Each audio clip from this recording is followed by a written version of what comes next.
Говори, кто ты? Капитан полиции Руслан Фимир. А Ваши ты кто? документы.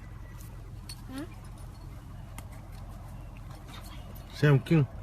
Полиция. Звание канда? Я всем звание канда. Капитан. Капитан. А фамилия, имя, что? Мухаммед Али. Товарищ капитан, представьтесь, пожалуйста, фамилия, имя, отчество. Обучись хорошо. Фамилия Кандасин?